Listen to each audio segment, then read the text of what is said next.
Ain't nobody like me. Ain't nobody like me. Ain't nobody like me. Ain't nobody like me.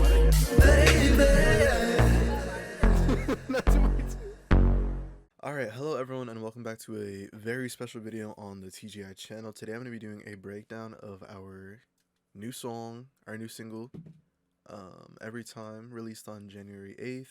I'm going to be doing a breakdown of the recording session, or should I say mixing session, of our song. I have, José's vocals up here, Jay's vocals, David's vocals, KRISTAL, and then all this stuff from here to the bottom in blue is all mine.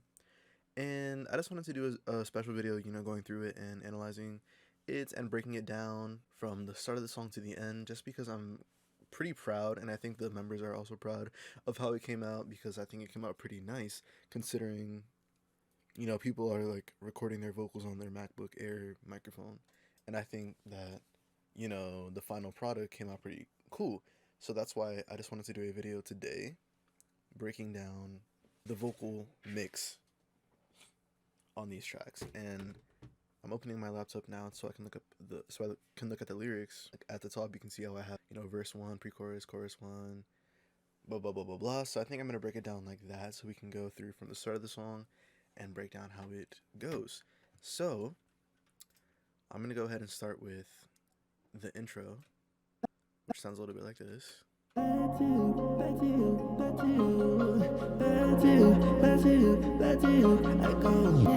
For this intro section, which is just me and KRISTAL, and then David, I did go ahead and put both of our lead vocals on the same track, which is something that I usually would never do, but I did it in this case just so our vocals would have the same chain on them.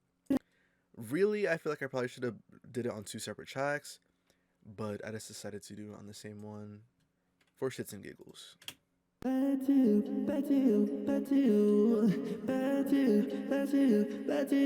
go back to you every time. So let's go ahead and break down the processing chain on this track. This track is called Post-Chorus Lead. So obviously, as you can see here, it's kind of like a bunch of shit. I don't know how it became this much stuff on it, but it is a lot. Period. This Dynamics plugin is just an auto gate that anything under -52 decibels is not cutting through and will be silenced. Period. So after that, I just have the auto tune, which is set to B flat minor. It's set to 100% retune, or 0 retune speed, and it's really aggressive, and it sounds like this. I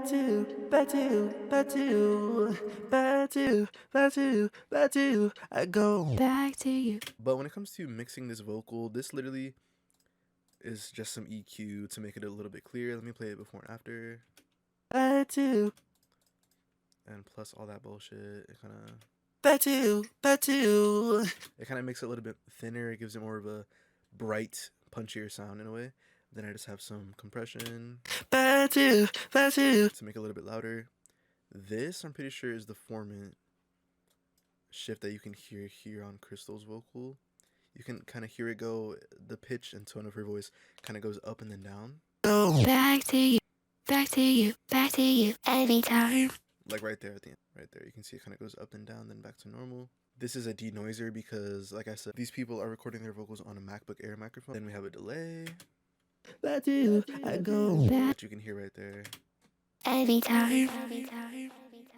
And then we have the reverb. Every time.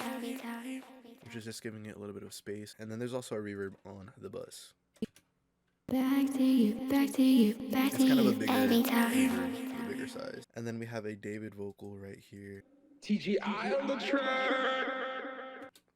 And that kind of just has all that same, it's kind of all the same. This is a lot of plugins. I don't know why there's this much stuff on it, but there is kind of a lot of the same stuff. Denoise, EQ. David's vocal is him recording it on his phone as an iMessage voice note. Like without any of this stuff on it, it kind of sounds like this. TGI on the track. Made it sound a little bit more. TGI on the track. So there's that autotune. There's this formant thing that makes his voice kind of go down and then back up. TGI on the track. There is delay. TGI on the track. And a reverb. TGI on the track. And an EQ that kind of makes his voice sound a little bit more like underwater as it goes on. The track. And that's automated as well. And then we finally get into the first verse. As you guys saw, all that like EQ and like compression stuff pretty much is on every single track. So I'm not gonna go into deep detail with every single track when it comes to that. Now that we're in the first verse, I'm gonna go ahead and start with my lead vocal. I get tired of your no shows. You get so. If I take off, I'm gonna leave the auto tune on because, girl, without it sounds kind of sinister. But I get tired. It's a lot more no shows, quiet and muted. The EQ alone gives a lot more like presence. You get tired of my a lot more bites, compression, and de-esser just makes it louder. You get tired of my control. And then that echo. As you can see, I have it automated right here, so that it only comes in on certain words. Like, if you no shows, you get tired of my control. And then there's reverb on that as well. Want me to let go, but I don't really let go when I say. And there's a lot of doubling vocals right there. No shows of my control, telling me let go, really let go when I say so. And all that stuff pretty much has the same, processing on it. These high vocals right here. Really like when I say so. And then these as well. Really let go, I say so. Pretty, casual little vocals right there. At the top of the first verse, we have David. Yeah. With some yes all throughout. Go. Yeah. Really let go, I say so. Yeah. Yeah. Next, we go into. Wait, I have some yos myself actually. Let's get into it. Yeah. I really like the way those came out. I am my control. Yeah, they keep. Like, it sounds really nice. Yeah, let go, say so. Yeah. Next, we get into KRISTAL's half of the first verse. Sounds something like this. I keep giving people blank stares. I'm so different when you're not there. It's like something out of If I take off the reverb and echo, it's gonna sound something like this. I keep giving people blank stares. I'm so different when you're not there. If I take the dry out completely.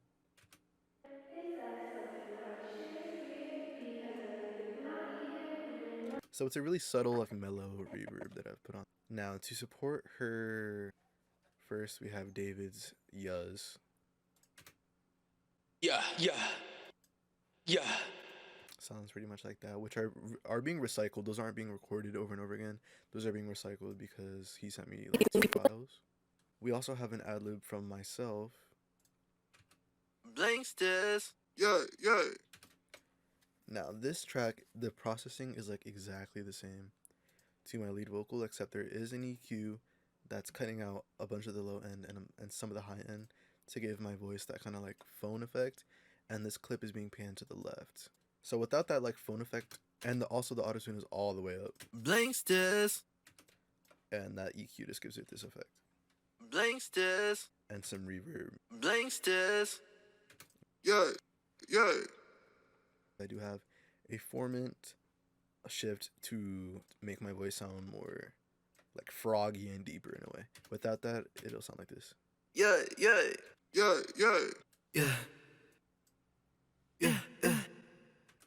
So, period. And I think that sounds really slayful. The next section of the song is going to be the pre-chorus, which Jose sings. And honestly, he's really like riding solo on this.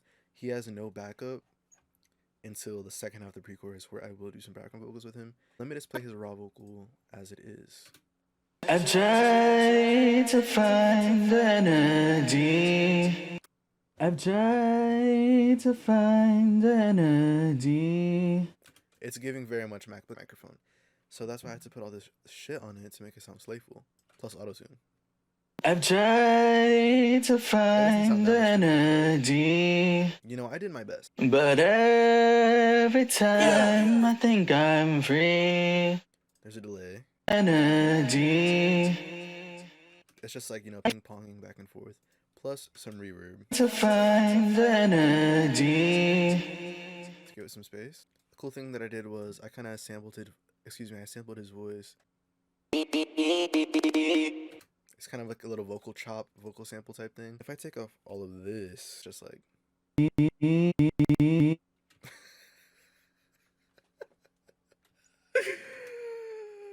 I haven't even heard that before. I had never even heard it dry like that. So what I did was obviously I had to put the autotune on there plus all this extra stuff. And obviously the autotune is what gives it, like without the autotune, sinister. It's also being panned left to right. That one's a little bit more boring. Oh, and also there's a reverb on it to give it some space. And Jose also has some yeah. And then he also has, I don't know what you would call this. Let me go into the file. Ooh. It's like that sound. I just used it in the background like this. So period. Now, I am giving Jose some support. Oh, there's some yas right here. Or something. But So it's like, there's also some doubling. Every time I think I'm free. That was interesting. Yeah. Yeah. Very Ariana Grande. Yeah. Next is this every time I made like a little, it's like a bed of harmonies that's like swelling up into the chorus. And it sounds a little bit like this. And what I did that was very cool is that I kind of cut out the reverb. First of all, the reverb is growing, as you can see with this automation. The wet signal of the reverb is growing up until the first beat of the chorus where it kind of drops all the way out. And if I play this dry, it's just like me going free, like a little harmony thing. It also has some widening imagery on it, just to give it a little bit more presence and width. Like if I play that with the instrumental, it's gonna sound pretty dope. So it sounds cool with the way, like, you know, it cuts out right before, or not right before, but right on the first beat of the chorus. And if I do play that whole section a cappella, it will sound slayful. But every time I think I'm free. You get So period. higher